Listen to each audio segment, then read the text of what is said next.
Hi everyone, I'm Alison Morrow. I'm the environmental reporter at King 5 in Seattle, and I wanted to take some time to take a closer look at this executive order that Governor Inslee recently signed to try to keep the southern resident killer whales from disappearing altogether. As the orca go, so go we. And we know that they're in big trouble.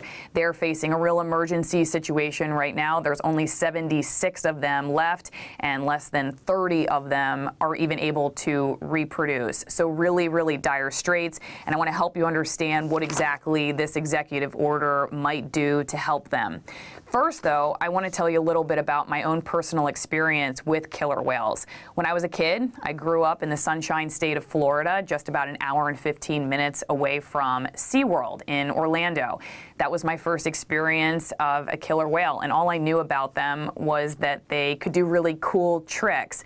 I certainly did not know that they were rounded up, often out in the wild, and shipped off to theme parks. In fact, this video comes from the King 5 library of the whales being taken out of Puget Sound from our own backyard. It's heartbreaking to watch and heartbreaking to listen to the screeches of those whales as they're ripped apart from their family members. We now, of course, know that these whales have social structures just like our own. They live to be about as old as we do, and how incredibly terrifying and horrifying it must have been for those roundups to occur. Now these whales are facing another really big challenge, and that is essentially the survival of their pods altogether. There are several reasons that these southern resident killer whales are having a really hard time right now.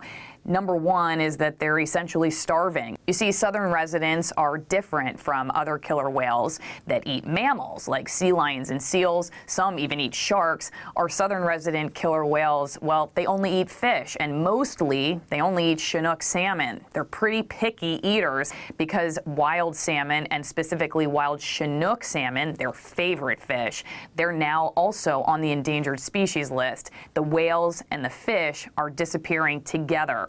So we have a food problem. But other people also point out that toxics in the water are a real issue for the whales, like PCBs, which were outlawed several decades ago. They've accumulated in the blubber of the whales, and when the whales don't have enough to eat, they metabolize their fat, just like we do. But when that happens, they metabolize essentially all that poison into their bloodstream, and that makes them very sick. The third real main issue of the top three that these whales are facing is boat noise. You see, besides the fact that we have people in recreational vessels and we have whale watching vessels, we have law enforcement vessels, we also have a water highway of barge traffic coming in and out of Puget Sound. One scientist I spoke with called it an acoustic hell for whales because there's just so much noise underwater. And the thing about these whales is they echolocate, which means they send out sound signals to each other in order to hear where they are and locate themselves, locate their family groups,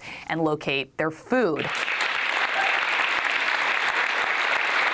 So how does this executive order address those top three issues? Salmon, noise, and toxics in the water. Let's take a look at it.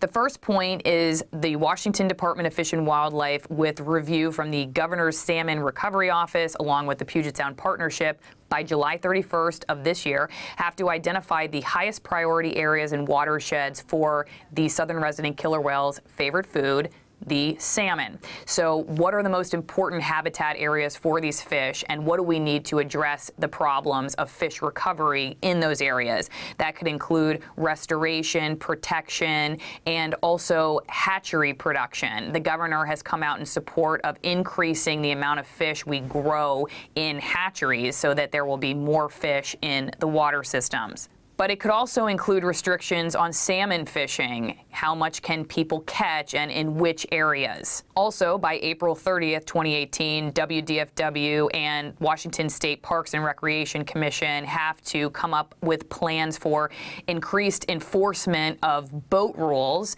and also Chinook fisheries regulations. So making sure that boats follow the rules and making sure that fishermen follow the rules and don't take too much salmon illegally. Also, the Washington State Department of Ecology by April 30th, 2018 has to create some kind of training for vessels in the whale watching industry to become what they're calling vessels of opportunity to assist in an oil spill. In fact, that's one factor in this executive order that's different from a lot of the proposals in the past, that this focuses on the potential danger of an oil spill and how to protect the orcas from the devastation of that. Another point is that by May 31st of this year, the Department of Transportation has to figure out some kind of strategy to make those ferries that we use quieter. So when we're taking our vehicle out to the other side of Puget Sound, how do we make less of an acoustic footprint underwater while we're riding the ferry? Another point is that the Washington Department of Fish and Wildlife, also by April 30th of this year, has to look at protection of key areas of fish runs for the southern residents. That means also working with tribal co-managers, international and federal fisheries, specifically in developing some kind of implementation for this action. So that essentially is commercial and recreational fishing rules to address the take of this salmon population to make sure that the orca's need for food is included in how much fish fishermen are able to take. Another point, WDFW also by April 30th of this year has to figure out some kind of alteration to the food that the fish in the hatcheries are given as they grow. You see, these fish actually eat other fish in the fish meal, and that fish meal, because of the bioaccumulation of toxics in the water, has low levels of PCBs, which then end up in the southern resident killer whales. And like we talked about earlier, when they burn up their fat stores because they don't have enough food, they burn toxics like PCBs into their blood system, and that makes them very sick. And then finally, this creates a task force that will be focused on addressing the very specific challenges facing these whales in the long term, challenges that can be political, they can come with economic and sometimes very controversial consequences, and with that controversial conversations that people have avoided, frankly, for a long time because they're difficult to have.